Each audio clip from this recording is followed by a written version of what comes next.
करता था गधा। तो व्यापारी ने क्या किया, रोज वो नमक का व्यापार करता था, तो उसने क्या किया, उस गधों के ऊपर है जो नमक की बोरियां है जो डाल दी, और वह हमेशा उनके साथ जाके एक गांव से दूसरे गांव है जो सामान नमक है, नमक का एक जो बोरे थे ना वो डाल के आता था। एक दिन क्या हुआ कि वह एक गांव से दूसरे गांव जा रहे थे नमक की बोरियां ले जाते हुए, तो बीच में एक नदी आती, क्या आती है, नदी। तो गधे ने क्या किया कि वो रोज वो सोचता है कि रोज मैं इस एक गांव से दूसरे गांव जाता हूँ और इतनी जो है नमक की बोरियां ढोता हूँ तो मुझे बोझ लगता है।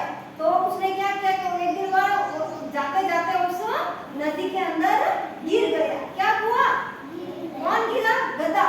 गधा उस नदी के अंदर गिर गया। जो उसके ऊपर जो नमक की बोरियां डोली हुई थी ना, तो वह नमक है जो पूरा घुल गया। क्या हो गया, घुल गया। और जैसे ही वह गधा उठा तो उसने सोचा अरे यार आज तो मुझे बोझ लगा ही नहीं। तो क्योंकि वो नमक था, उसको नहीं पता था कि भाई नमक तो हल्का होता है और पानी में घुल जाता है।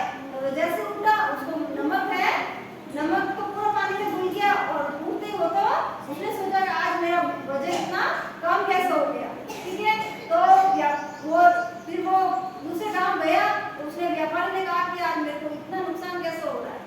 रोज वो उस गधे को पता चल गया, रोज वो तो नाटक करने लग गया। रोज उससे एक गांव से दूसरे गांव उसको नमक ढोने के लिए देते थे, और वो है जो नदी में गिर के और वो सारा नमक है जो घुल जाता था।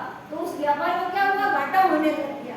अब रोज रोज नमक की बोरी पानी में घुल जाएगी तो व्यापारी को तो क्या होगा, घाटा ही होगा ना।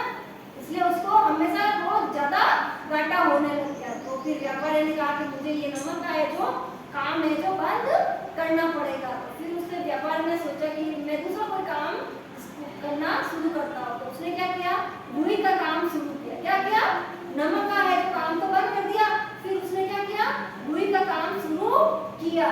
तो फिर उसने गधे के ऊपर रुई की बोरियां डालकर दूसरे गांव भेजने लग गया। ठीक है, तो रोज वो बोरे डालता और वो दूसरे गांव लेके जाता। तो वो गधा तो चालाक था, तो वो रोज है ना वो कहेगा अब मैं वो बोरियों को है ना पानी के अंदर वो वापस गिरने का नाटक करने लग गया। तो जैसे ही वो पानी के अंदर नदी आई बीच में और वो गिर गया, तो रुई तो क्या थी, हल्की थी। क्या थी, रुई की बोरियां तो हल्की होती ना। तो वो जैसे गिरा तो वो तो गिरते ही वो तो रुई तो पानी में रुई के अंदर पानी आ गया, तो वो तो और ज्यादा भारी हो गई।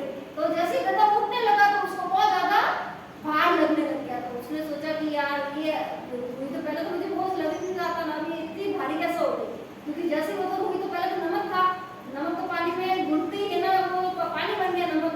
अब तो रुई थी हल्की, लेकिन वो पानी में गिरते वो भारी हो गई, क्योंकि वो रुई ने सारा पानी सोख लिया। उठा और उसको तो वो उल्टा उसको ज्यादा बोझ लगने लग गया। तो इससे व्यापारी को भी समझ में आ गया कि गधा है जो रोज मेरे व्यापार में नुकसान करवा रहा